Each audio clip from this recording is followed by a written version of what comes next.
Hello, everybody. My name is Andrew with Tarot with Andrew, and I am here today with Radleigh Valentine. Um, Radleigh has been a probably one of the biggest parts of my spiritual journey. And I know if you're familiar with me, then you're probably familiar with him. But if you're watching this on just like if you just randomly came across this video, I'm gonna give Radleigh a chance to introduce himself, and then we're gonna have a fun little discussion. You're so sweet. Hi, I'm Radleigh Valentine. I'm a Hay House author of 10 decks, 3 books, 3 video courses with Hay House, a million video courses of my own, and no life balance. And I think I know I don't think actually I know that I have all of those decks. That is yes. I there's not one that I don't have. But you have a deck that is getting ready to come out in like what? Like maybe 12 days or something like that. It's happening on It's Halloween. Yeah. yeah. Yep. And that is going to be Angels and Auras. Mhm. And I have been able to use this deck for a little bit now. And I have to say, one, the art is phenomenal. Like Yeah, it's Brett did a just great job. it's beautiful. And I think this is your first deck that actually has reversed card meanings. Mhm. But before we get into that, can you tell us a little bit about how this deck came to be, like where the inspiration came from? Yeah, so Angels and Auras came because I did this deck with a very close friend of mine named Dougall Fraser, who is also a Hay House author. And Dougal and I met when he became a Hay House author. I think it was like 2018 or something. His book came out. And so I reached out to him. I was aware of Dougal's work, curiously enough, because he did a little thing on Logo called That Sex Show. And I had seen him on that. And and so I was familiar with his work. And so when he came to join Hay House, I reached out to him and said, "Hey, do you want to be on my radio show?" So he did, and then he came. Went on his radio show, and in the timing in the whole process of that, one of the things that we discovered was that he is an he's an angel aura. No, I'm sorry, he's an aura expert. I'm an angel expert, and we started to notice that these colors had something in common. He would start talking about truth and wisdom and life purpose and say that it was this dark blue, and I'd go, well, wait a minute, that's Archangel Michael, and Archangel Michael is also sapphire blue. And then he'd say something that was about pink, and I go, wait a minute, that's Jophiel. And then he'd say something, and so we just started like having all of these moments until we were like, say what? I mean, it was like something's happening here. And so the more that we worked on it, the more it started to like go, okay, there really is a connection here. It's really amazing. Who would have known? Um, and so I was actually at a Hay House meeting, and they were like, "What do you want to do next?" And I was throwing out ideas to them, and one of them that I threw at them was Angels and Auras, and they said, "Yeah, sure, do it." And so now that was 4 years ago. So decks don't Oh happen wow. overnight. Yeah. But that's where Angels and Auras came from. I love that. That's crazy. That's a long time. 4 years. It, that's just what it takes, Andrew. Yeah. It just takes a long And there's a time. lot of art too. Like it's what, 50, 44 cards. That's Mhm. 44 pieces of art. Right. The writing, the editing. Yeah. Yeah. Because like this is probably one of my favorite Oracle decks that you've ever done. Like Oh, it feels so good to use. So whenever if you're watching this and you're like, should I get it? Yes, you should. But it is like 100%. But it feels really great. And the bringing in the angels and the vibes of the angels just makes everything better, I think. But backing up quite a bit, I was wondering if you could talk about like your journey with angels and how that started. oh, sure.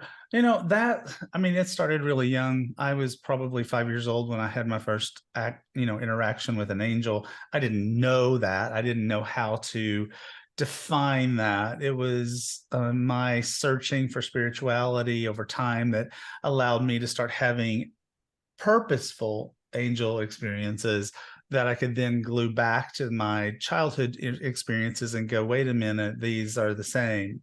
Um, Partially, my search for angels came out of religion not working very well for me. Um, when I was in my um, mid 20s or so. I was raised in the United Methodist Church, and the United Methodist Church, at least in the South, loves to have a revolving door on the minister's chair. And so there was always somebody new. And one came in, and he just decided one day to make it his goal to get rid of all the gay people in the church. And so he fired the organist, and he fired the choir director, and he, anybody that had any talent got fired. And I just basically was like, I'm not sticking around for this. And so it made it necessary for me to find some sort of alternative spirituality. I was always interested in angels. I started to really pursue that. My first angel teacher was a wonderful woman named Carla Flack, who also was into tarot. And so that's how I got into tarot and cards. It all sort of happened together. And then, in my late 20s, I had my first like wow angel experience. And that just sort of like set me on a trajectory that I was not interested in getting off of. I Right. just wasn't there. I never looked for an exit ramp. I never looked for it's like, am I interested in other disciplines? Of course I am. And I've explored those, but I'm always looking for how does this stay in line with the core belief systems of mine, which are the angels. I love that. My journey was pretty much the same, religion not working out. And when I didn't, when I had the option to not go to church, when I lived by myself, I was like, I miss this spiritual connection, Yeah. right? This, Oh, this, this, this sense of like having a spiritual experience.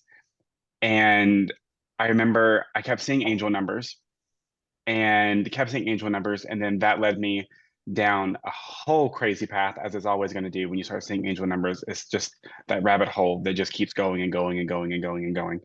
So that was like my gateway drug into the world of angels. And then I found the Archangel Power Tarot. And up until that point, I had bought tarot decks and I had been like, I don't understand this. This is dumb. There are 78 cards. I can't do it. And it wasn't until I picked up that deck that I realized, hey, there's actually something to this. And then at that time, I was struggling with who I was as a gay man and just kind of like trying to get a sense of that.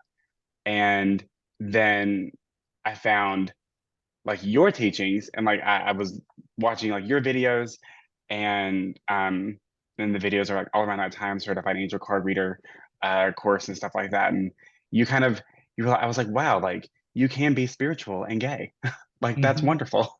Yeah. And that was and like that part of my self-acceptance, I think, had a lot to do with having you as a teacher Mm. and being like, wow, like this is actually something that like I can honor myself and still have these experiences. And it was just like it was just insane. So Well, yeah, thank you for that. That's very, very kind. And I will edit my own history to say something that just makes us more in line with one another. And that is, I didn't go straight from Methodicism to hmm work. There was this desert, this dearth yep, of information where I, like you, finally started to realize I cannot function without a spiritual connection. So there were a few years where it was like I just like wandered around in the dark or something, waiting for the right kind of light to show itself in my life. Um, and yes, you can be gay and be spiritual. I'm glad I was able to provide that to yeah, you. Um, I feel like the thing about my decks and my work is that I just wanted to take a lot of the fear out of tarot. I yeah, know that my experience of you is that you're not a fearful person, but I also really wanted to like make it easier, make it make sense. And I was one of the first to put words on the decks to yep, sort of mimic that sort of oracle card experience, to make it not a hardcore memorization thing of 78 cards, all of which have multiple meanings, hmm and to try to make it easier, which totally came out of my own search of how to learn tarot. which came from me buying a deck that I really liked and writing the meanings of the cards in the white border that went all the way around the cards. So it was the decks that came out were a lot about my own past experience. I love it that Archangel Power was what drew you, because that deck was so Mhm. much about empowerment, and it sounds in a way like that's a part of what you were looking for, Yeah. empowerment in your own spirituality in that particular moment. Oh yeah, absolutely. That deck I have um I think I have like four copies of it. I have my original. Oh, I have one without the I have one without the gilding. I have an unopened one, like from way back in the day. That I think I got by taking a course or something. I can't remember. But hey, I was in a deck with a course or something, and I was like, I'm never gonna open this one. This is like my baby. oh, Like I love it so much. But that's one thing that I love about all of your like Oracle decks and but especially the tarot decks is they're so accessible. Like when I picked up the cards and when I started like really using them, like it provided such a jumping off point for my intuition because I knew I had something. I knew I could do something. Like I knew mhm, I had some kind of connection. But seeing what looking at a woman, you know, holding a cup with a cat on her lap, you're like, what is this? And but the Queen of Gabriel talks about like it just you have the words in front of you and then you can kind of go off of that. And that's a game changer. Like, and I like how you've kept that consistent theme mhm. throughout all of the decks. It makes me very happy. Mm. And speaking of decks, going back to Angels and Auras, Yeah. um, what is your favorite card Oh my gosh. from the deck? Oh gosh. Okay, so you're the first person to ask me that. And now I have to think about it. So I will tell you that the card that keeps getting that I keep pulling, the card that I have pulled the most of any card in the deck, which is hilarious, is called See the Humor. And so this was Dougal and I wanted something that represented the concept of seeing humor, right? And so we thought of this whole thing. Yo, what about those old thing, that old painting that was in black velvet that was dogs playing poker? You know, what about that? What if we did that? And so here we have Dougal's dog, the little white dog named Bernie, who is giving a reading to my dog, Faith, using my Angel Wisdom Tarot cards. And and so there's just an Easter egg in there. And I'm a humongous dog person. That's just a huge thing for me. But I think that right now, in a lot of aspects in my life, I think that the reason this card just keeps coming up is like I really need to be seeing the humor in everything that happens. For tarot people, there's a card called Queen of Swords. I call it Queen of Air. And it's all about Mhm. this woman who's been through it all, seen it all, done it all, whatever. And she still has her sense of humor about everything. And, and so that card has that element to it. Um, I love the first 12 cards, which are core cards. This is my favorite Mhm. image of Archangel Michael. I love it. It's Archangel Michael as less Superman and more Clark Kent, which is Yeah, how he basically presents to me. Um, we are sort of infatuated with this because this is Archangel Raziel listed as a non-binary person. So yes, we wanted that representation in the deck. Um, we have our gay representation of this lovely couple. You know, every card has some symbol, an element of symbolism on it, from the angels. This was another card that we just thought was fun. It's called Blessings in Disguise. yeah. Girl and her balloon is popped, and that seems like a terrible thing, but the balloon is full of confetti, so maybe not so much a terrible thing. um let me see what else I love. No one's asked me what my favorite card is, and I guess I'm going to have to like process that particular question now because I'm not entirely sure.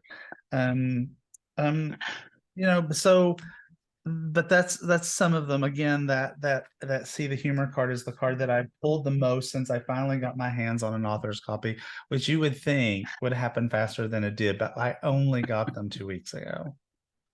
I think you said you were using like ones you got from Kinko's or something. Yes, Like, yes. yeah. Yeah, yeah. It's like I have to give all the credit to Dougal and his husband David. for that. They basically took all the imagery, went to a Kinko's, or actually, I think it was actually I tell you about. It, I think it was Office Depot, and it was so funny because they took it to Los Angeles and said, "Turn this into a deck for me," and they were like, "No problem." And so they did, and so they sent me the file, and I took it to Office Depot where I live, which was a tiny little town with 18,000 people, and they looked at me like I was crazy and said, "We can't do that." Oh So no. Dougal and David had to like print it again and mail me one because Los Oh Angeles gosh. could do it. It's still Office Depot, but I don't know. But yeah, we were using a fake copy. I still have it around here. I took my prior deck Archangel Michael Oracle cards and I taped a cover on top of it so that I could hold it up, and then we had the cards that we made. But it's so much more fun to have the actual version.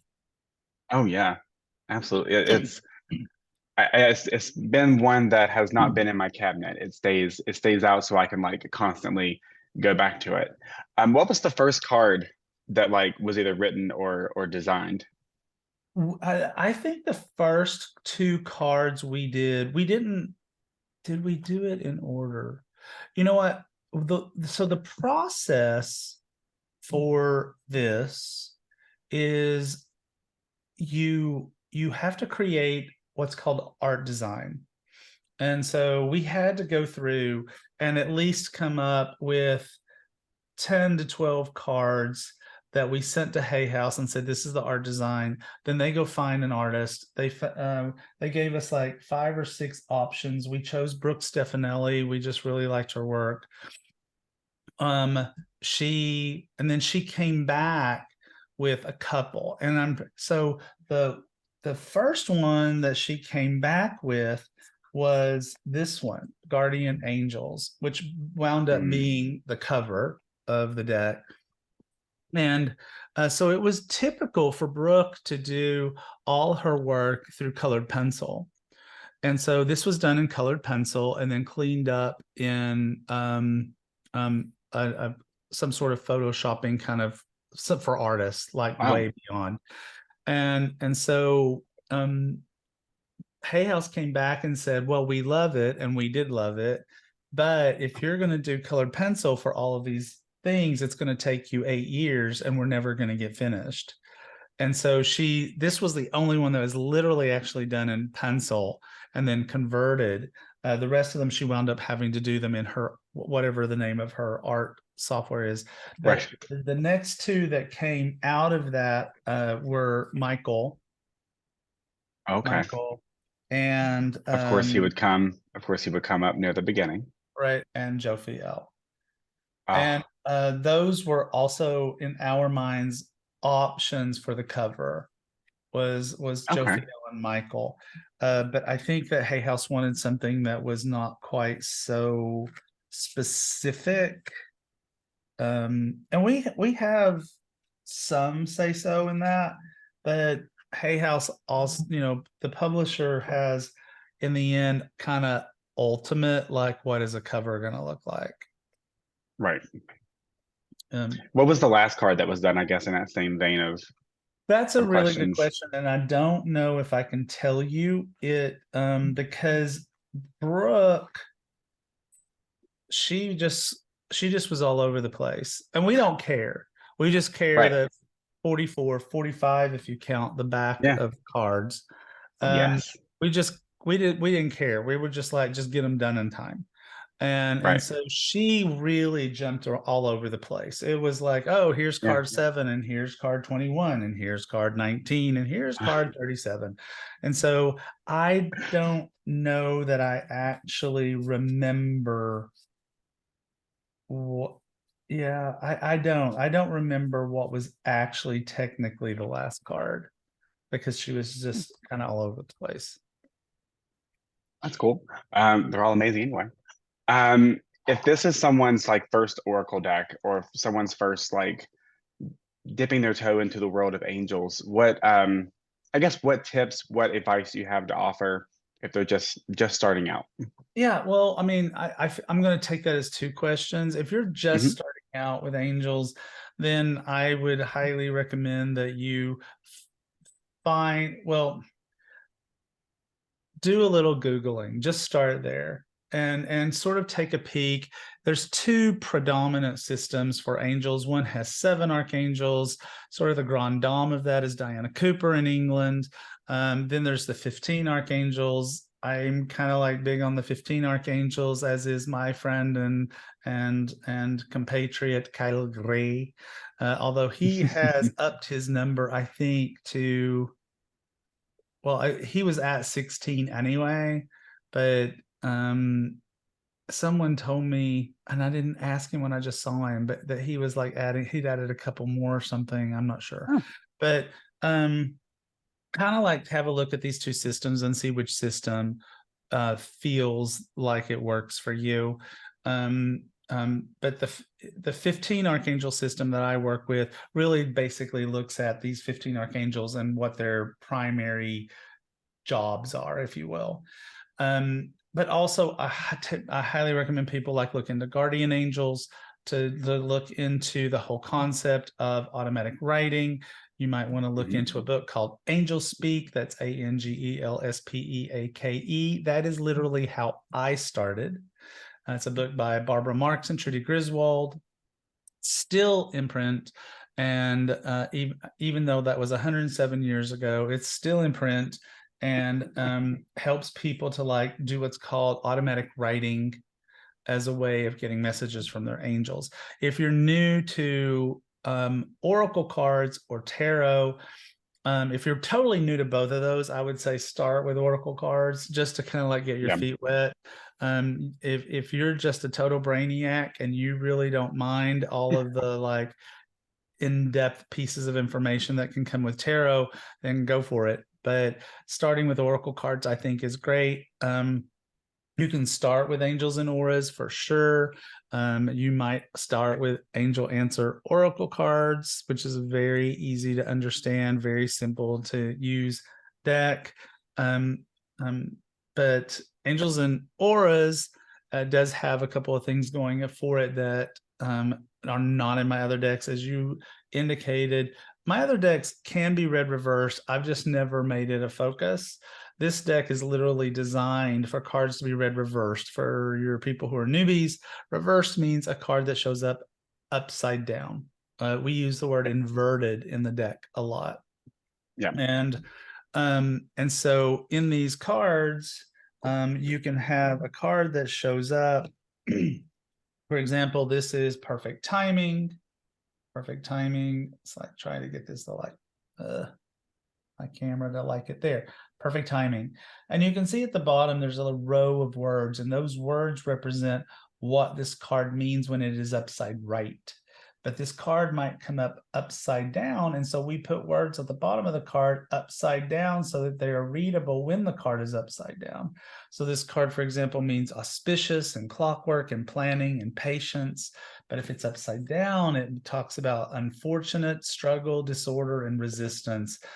Dougall calls that a shadow side of the card. Not upside right versus upside down. Neither one is neither positive nor negative. It's just the place where your energy is right now. And if it is in a shadow side energy, it might be something that you want to work on. Angels and auras also includes what we call a color bar. And so, for example, this one is gold and silver. Okay. And so in the guidebook, it tells you why this card is resonating with the colors gold and silver, and why you might want to work with gold and silver in your aura for any messages that are coming for this particular card. Oh, nice. Thank you for that little crash course in angels and auras. Little crash course. We love that.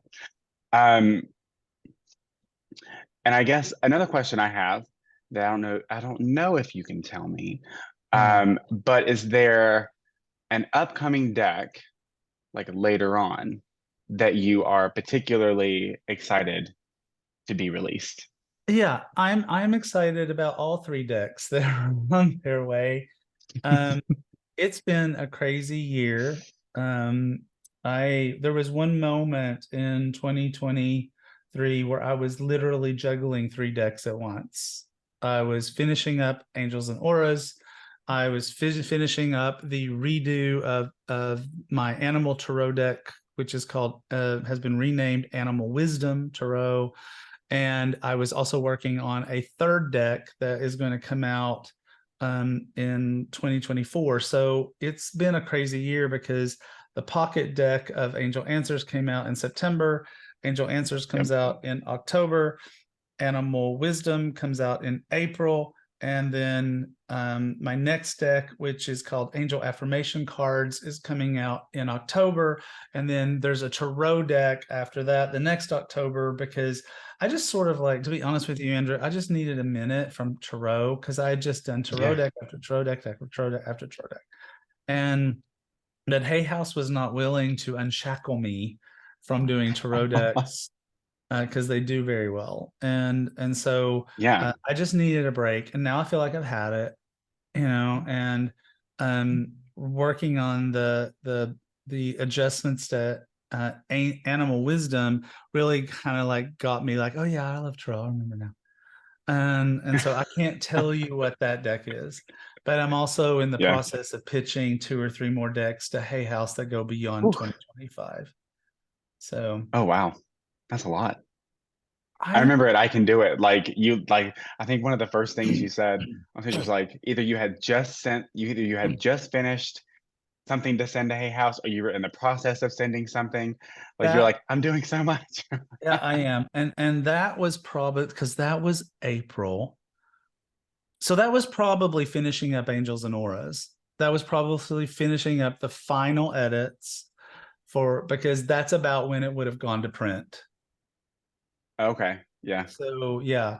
So that was probably finishing that up, but also working on Angel Affirmations, which was God, it just starts to blur after a while. So it is funny because it's like because I do so much that, and I'm working so far ahead that I had been working on Animal Wisdom and Angel Affirmations, so that when it was time to launch Angels and Auras, I had to stop and go Angels and Auras. What's in that deck? You know, I had to like pull cards and go, oh right. Now it's all coming back to me now. Right, I got it. Okay, good. Now I can do that. And by the time we're done launching this and I have to start thinking about animal, I'll have to stop and go, okay, animal. So but I I'm honestly, very excited for that one. yeah, honestly, Andrew, I just don't think I'm gonna stop. And we don't want you to. I know That's I don't want you to. that's very sweet, but it's just like Unless you need a break, then take a I break. But well, I am 100% committed to a more balanced life in 2024. I mean, good. 100% committed. And I mean, I love that. my marketing guy who I adore, his name is Mooney, and it's I came back from this big meeting with Hay House authors in New York City a couple weeks ago, and he said, "What's your number one thing you came back with?" And I said, "Boundaries. I came home with Mm. boundaries." He's like, "Ooh, sorry about that." You're good. But I'm just determined that we're gonna do less in 2024, but what we do, we're gonna do bigger. So instead of doing Oh, nice. 10 things, we're going to do 5 things, but we're going to do them bigger. And so that I can like not feel all the time like, because all I felt in 2023 was like, that's another class, another class, another class, another class. And it's like you never get caught up. They're Right. constantly overlapping. And and so we've been quiet. We are finishing up angel numerology. I have Hmm. nothing in November and December to launch. I'm not Nice. doing it. And we'll relaunch the membership group in after the new year. Right. And it's just it's gonna be different. I'm determined. I love that. That's a great thing to be determined about. I'm kind of in that same space myself. I'm like, because working full time and then doing this on the side Right. is a It's a lot. lot. It's a lot. Yeah, it And I'm is. like, I've got to sleep sometime. Yes, side gigs are a lot. Yeah. Yeah, absolutely they are. But they're so rewarding and I love it. And it's great. Well, I think that was all I had. Thanks for hanging out with me. Thanks for talking to us. Oh, Um, Andrew, I will always hang out with you. I it's just oh, like this is my turn. You are one of my favorite students, without oh gosh. question. You are the sweetest, most lovely energy. You're just adorable. He's taller than you think he is, everybody.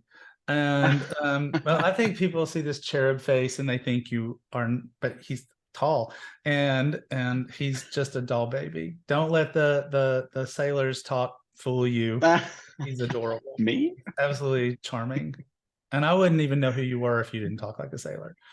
It would confuse me. Oh, it would probably confuse everybody. I think they would be I like, think "Who are it'll you?" be dolls. That's how you know I've been kidnapped. If I don't drop an F bomb in a sentence, I've been kidnapped. So Right. that'll be Yeah. Yeah. It's odd people time. It's time to figure out what they did to you. right. Yes. Right. Well, I will leave all of the ways to find Radley and interact with Radley in the description of either this YouTube video, or if you're listening to the audio of this, I'll have the links below in the description. But thanks everybody for hanging out and listening with us and watching, um, and thank you, Radley. My pleasure. My pleasure, sweet friend.